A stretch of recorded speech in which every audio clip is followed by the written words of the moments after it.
Yeah,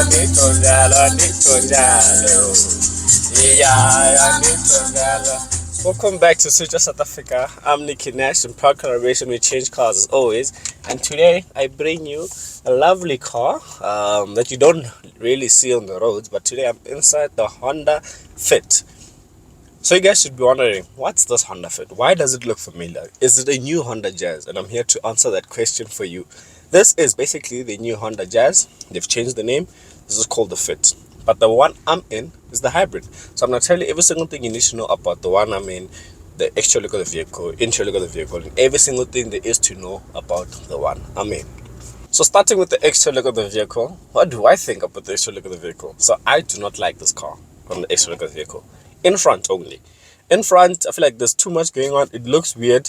It's not like a seamless design, and I'm a fan of seamless designs, more especially in front, because I feel like that's the part where everyone is gonna see in a car. So when you're pulling up to people, approaching people, when you arrive anyway, the first thing they see is the front before they see the interior and the rear of the vehicle. So I'm not really a fan of this car. In front, it just looks weird. But you guys can tell me what you guys think of the front. Do you like it? Don't you like it? But when you move on to the rear end of the vehicle, that's where, because I'm used to a Jazz and I've seen how a Jazz looks, it reminds me of a Jazz. So I don't have any dislikes about that. It looks good. They didn't try to make it stand out like the way they tried in the front. The back, they kept it minimal, they kept it simple. So I like the rear end of the vehicle. Now jumping into the interior of the vehicle. So if you've been on Honda vehicles, you can tell that this is a Honda from the interior. So you get this lovely touchscreen infotainment system, which comes with wireless Android Auto and wireless Apple CarPlay. Then you get the smaller digital instrument cluster, which actually gives you all the details you need. So it looks small from outside the vehicle, but once you're inside the vehicle, I think I've just gotten used to the digital instrument cluster. It is small, but you can see every single thing that it is there. You get this lovely steering wheel. I just wish it wasn't as open as it is down here at the bottom. I wish it had something there that I could hold on to as I'm driving. But a lovely feeling steering wheel, a lovely feeling interior as well. Not too much cheap plastic. But speaking of the interior, what I do not like from the interior is when you look into the B pillar. So in this one, as you're seeing on the overplay videos, there's this whole opening. I get the idea and the concept of why the opening is there. Maybe as you're driving, as you're turning, you want to see what's on the floor that side, but it just looks weird. And this reminds me of some electric cars. It reminds me of the new Elon Musk car, the Cybertruck. That design, it gives off that. Although I know they didn't copy it from there, because this came out before the Cybertruck, but it gives me that, and I don't like that. I'm not a fan of that. I do not know why Honda did that, but that's just my thoughts. You guys can tell me what you guys think about that. Back into the interior of the vehicle, the other parts of the interior of the vehicle, the seats as well. Seats are good feeling seats. They remind me of the seats that you get in the Honda, the one that I had 2022, the HRV. Yes, it reminds me of the seats of the HRV, and those are good feeling seats, and these ones are good feeling seats. They're leather wrapped, so I like the seats of the interior. So down here by the climate control, what I like about Honda is that they keep their climate control very simple and still very button. There's still buttons, is what I like about Honda. There's still buttons, and it's outside of the infotainment system. It's not within the infotainment system, and that's something I really, really do like. Then just underneath that, you get a power outlet, a 12 volt socket there. Then next to it, you get USB ports there, big ones, the normal ones that we know. Then at the back, you get two Type-C USB ports, and I really like that. So when I got into the vehicle, I thought that this doesn't have Type-C ports until I looked at the back. But space-wise at the back, it's okay. Nothing too fancy, nothing too wow.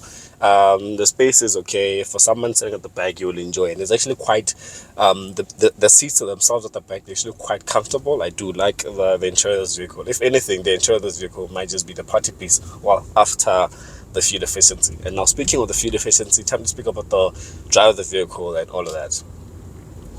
So moving on to the drive of the vehicle, this car is powered by a 1.5 liter engine and hybrid assistance, which produces 90 kilowatts and 253 newton meters of torque. So some vehicles there's three types of hybrids basically. There's the ones where you don't tell that it's a hybrid, but apparently it helps with fuel. That's one type of hybrid vehicles there are in the world, right? The second type of hybrid vehicles there are in the world is the one I'm in. It's called a self-charging hybrid. The car is called a hybrid self-charging. What does that mean? Is that the batteries that this car has, you as the owner don't have to charge them. as you're driving the vehicle and the petrol engine kicks in, that charges the batteries that the car has. And then there is a plug-in hybrid. That one you have to charge. And for reference, if you look at click the pop-out banner or the link in the description box below to go to the Range Rover Sport video we did last year. That's a plug-in hybrid. What does that mean? It has battery like this vehicle, but once that battery runs out, it doesn't recharge itself like this vehicle. You have to go and charge it yourself. So that's the 3 types of hybrids there are, and I personally like the one I'm in. So the self-charging one, you do not have to worry about charging the battery because it charges itself, and it improves your fuel efficiency so much to a point where, so the claimed fuel efficiency of this vehicle is 3.7 liters, and that's very, very, very low. Unfortunately, I've not been able to get 3.7, but I do believe I could get there if I was really trying. The lowest I saw was a 4.1, and 4.1 liters to the 100 is really something to marvel about. So speaking of that, I've done 300 right now as I'm driving. I've done 350 Ks. I'm on half a tank. My range is telling me 377. So if you do the maths, you can really see that on one tank I can do anything between 700 to 800 Ks in a very small vehicle, and that's where the hybrid assistance comes into play. So I really do like that about this vehicle, is the hybridness. So speaking of the drive as well, let me just tell you the gearbox it has. This has, well, it's a Honda. So if you know Hondas, you know what gearbox it has. It has a CVT gearbox. Nothing wow about a CVT gearbox. I am not a fan of a CVT gearbox. I don't see the need for them, but I understand why they're there. They're reliable and they give good fuel efficiency. So in certain cars they work. In this one that I'm driving, they work because this vehicle, you're not going to drive it fast or anything. So the CVT gearbox will get the job done. Now moving on to the price. Well, you get 3 model variants. You get the Honda Fit Comfort, Honda Fit Elegance. Then you get the one I'm in, which is the hybrid. And the one that I'm in is priced at 544,000 Rand. But for some odd reason, on the CHANGECARS website, there's quite a few that are going for 560,000 Rand. So, and brand new, by the way, brand new. So I do not know what's going on, but that's a lovely discount. You're saving like what, 80,000 Rand. That is a lot of money. So if you finance this vehicle over a period of 5 years, which is 60 months, at an interest rate of 12.25% with no deposit, you're looking at paying 12,190 for this vehicle, for the price that Honda says this car is, which is the 544,000 Rand. But if you finance it for the 460,000 Rand that other manufacturers are currently selling the car for, you're going to pay 2,000 Rand less, which is around 10,000 Rand. And well, it is a lot of money, but for how much? But for the car, you're getting a lot of car, and it's something I really do like. So it's something that I'd say give it a thought.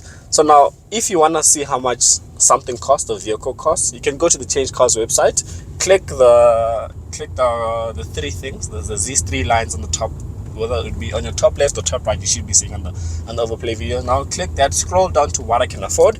There's an option there, there's a finance calculator, so you can see how much you pay monthly, or you can just put in how much money you have, how much money you make, all of that stuff, or after that, and then CHANGECARS will recommend vehicles for you that you can afford. So go have it a look and then try it out, tell me what you guys think, and then yeah, I'll see you in the next review. The next one is, oh, I'm back to a bakkie. You guys know how much I love bakkies. My next review will be a bakkie. No, will be a launch and then a bakkie. Okay, I don't know, we'll see. But you guys know there's a bakkie coming and there's a launch coming. So I'll see you on those videos. I hope you guys did like the content. I'm Nicky Nash from South Africa in proud collaboration with CHANGECARS. I'll see you in the next one.